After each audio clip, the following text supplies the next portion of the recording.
Hello साथियों, welcome to शिक्षा empire. मैं अली एक बार फिर से आप सभी का स्वागत करता हूं आपके अपने परिवार शिक्षा एम्पायर में। तो साथियों, आज की जो क्लास होगी वो हमारी व्याकरण से संबंधित क्लास होगी, क्योंकि आज की क्लास में पेडागोजी नहीं है और आज की जो क्लास होने वाली है वो हर एक एग्जाम के लिए उपयोगी होने वाली है। चाहे वो हमारा यूपी टेट हो, देखो चाहे वो हमारा क्या हो, यूपी टेट हो, ठीक है, यूपी टेट हो, या फिर चाहे वो हमारा यूपी पुलिस का हो, चाहे वो हमारा यूपी एसआई का एग्जाम हो, चाहे वो रीट हो, चाहे वो एमपी टेट हो, व्हाटएवर कोई सा भी एग्जाम हो जिसमें हिंदी आती हो, व्याकरण से संबंधित क्वेश्चन आते हो, हर एक एग्जाम के लिए ये क्लास उपयोगी होने वाली है। व्याकरण पर आधारित महत्वपूर्ण प्रश्न तुम्हारे लिए लेकर आए गए हैं। बहुत ही अच्छे बहुत ही मज़ेदार क्वेश्चन है और मज़ेदार सेशन होने वाला है। बस क्लास में अंत तक बने रहना है और कॉपी पेंसिल साथ में लेकर बैठना है और नोट करते रहना है। तो शुरू करते हैं आज का सेशन। बहुत बढ़िया सेशन है। बस क्लास को जल्द से जल्द अपने सभी दोस्तों तक शेयर कर दो ताकि वो भी जुड़ सकें, क्लास से वो भी जुड़ सकें, ठीक है। शुरू करते हैं फिर आज का पहला क्वेश्चन। देखो क्या है, पहला क्वेश्चन है हमारा, दो व्यंजन जब एक साथ मिलते हैं तो क्या कहलाते हैं। जब दो व्यंजन एक साथ मिल जाते हैं तो वो क्या कहलाते हैं? संयुक्त कहलाते हैं, अल्प प्राण, अंतस्थ व्यंजन या फिर महाप्राण, ठीक है। क्या कहलाते हैं जल्दी बताओ। देखो जैसे कि यहाँ पे देखो, ठीक है, ये है जा है और ये इससे मिल जाएगा, आई से मिल जाएगा, तो यहाँ क्या हो जाएगा हमारा, यहाँ बन जाता है ज्ञा।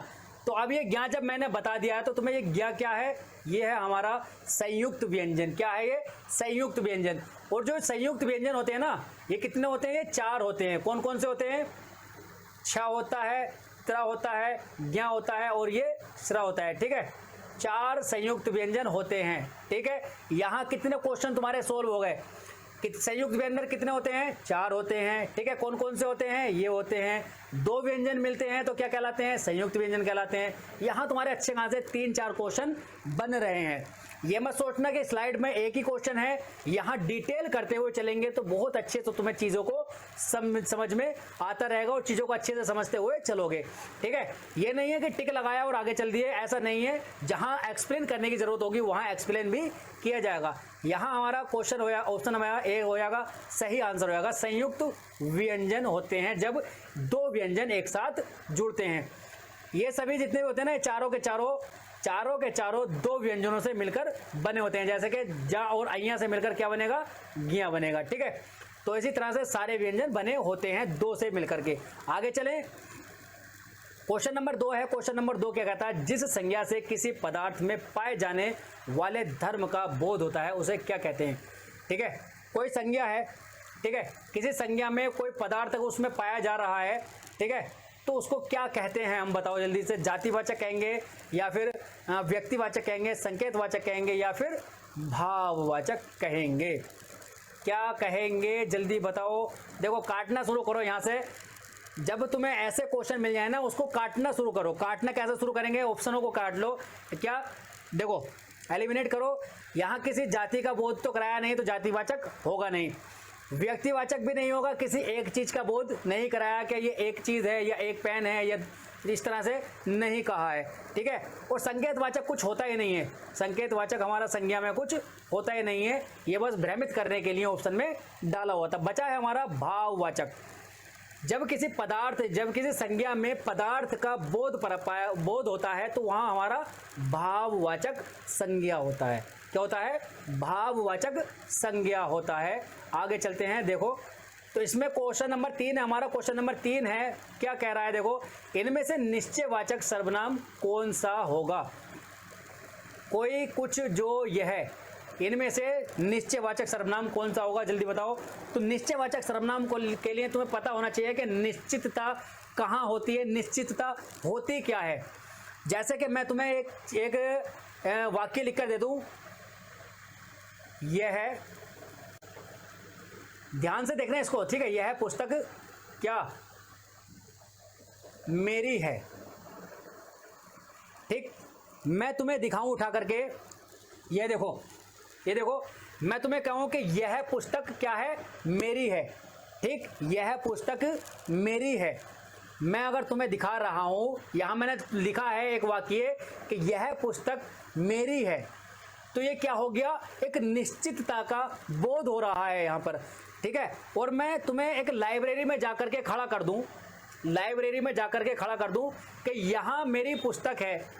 अब यहाँ मेरी पुस्तक है तो कौन सी है, हजारों पुस्तकें होती हैं, सौ हजारों पुस्तकें लाइब्रेरी के अंदर होती हैं। तो तुम क्या करोगे कि यार यहाँ निश्चितता नहीं है, कि निश्चित चीज़ नहीं है कि कौन सी पुस्तक सर की है, कौन सी पुस्तक इसे मुझे उठा करके देनी है, तो तुम्हें पता नहीं होगा। अगर मैं तुमसे जाकर के कहूँ कि देखो ये पुस्तक मेरी है, हाथ लगा कर करूँ, क्या मैं तुम्हें कहूँ कि देखो ये पुस्तक मेरी है, यह पुस्तक मेरी है, तो यहाँ क्या होगा, एक निश्चितता का बोध हो रहा है। तो यहाँ जो ऑप्शन हमारा हो जाएगा वो क्या होगा, डी हमारा सही आंसर हो जाएगा। किसी भी वाक्य में अगर यह लग जाए तो वह होता है हमारा निश्चितवाचक सर्वनाम, यह होता हमारा निश्चितवाचक सर्वनाम। क्लियर हुआ, बात क्लियर हुई, आगे चलें। क्वेश्चन नंबर 4 है, देखो सुंदर किस प्रकार का विशेषण है।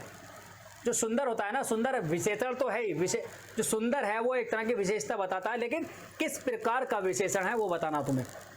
यहाँ देखो इसको काट दो, क्योंकि यहाँ होता है ये होता है सार्वनामिक विशेषण। क्या होता है, सार्वनामिक विशेषण। सार्वजनिक नहीं होता, सार्वनामिक विशेषण है या संख्यावाचक है, परिमाण बोधक है, या फिर भाववाचक है, क्या है बताओ। सुंदर जो है वो किस तरह का विशेषण है। मैं कहूं पुस्तक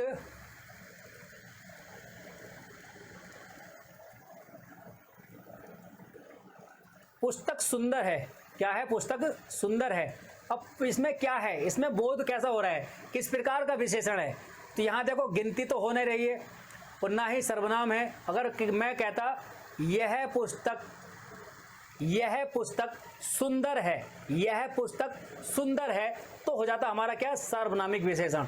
लेकिन यहाँ यह नहीं है, यहाँ है सिर्फ पुस्तक सुंदर है, तो संख्या का बोध नहीं हो रहा है। एक पुस्तक सुंदर है या दो पुस्तक सुंदर है, ऐसा भी नहीं है, ठीक है। और परिमाण बोधक होगा भी नहीं। परिमाण बोधक क्यों नहीं होगा, जिस किसी चीज को नाप तोल का बोध होता है, किसी भी विशेषण को अगर तुम नाप सकते हो या तोल सकते हो तो वहां होता है हमारा परिमाण बोधक। सुंदरता नापी नहीं जा सकती है, सुंदरता क्या है, एक भाव है, सुंदरता एक भाव है, तो यहां भी क्या हो जाएगा, हमारा भाववाचक विशेषण हो जाएगा, ठीक है। मजेदार क्वेश्चन है ना, क्वेश्चन बढ़िया है, मजा आ रहा है करने में या नहीं, कमेंट करके जरूर बताना। अगला क्वेश्चन है, फटाफट इसका आंसर दे दो जल्दी से यार। क्वेश्चन नंबर 5 है, फटाफट आंसर दे दो, फटाफट करने हैं क्वेश्चन हमें।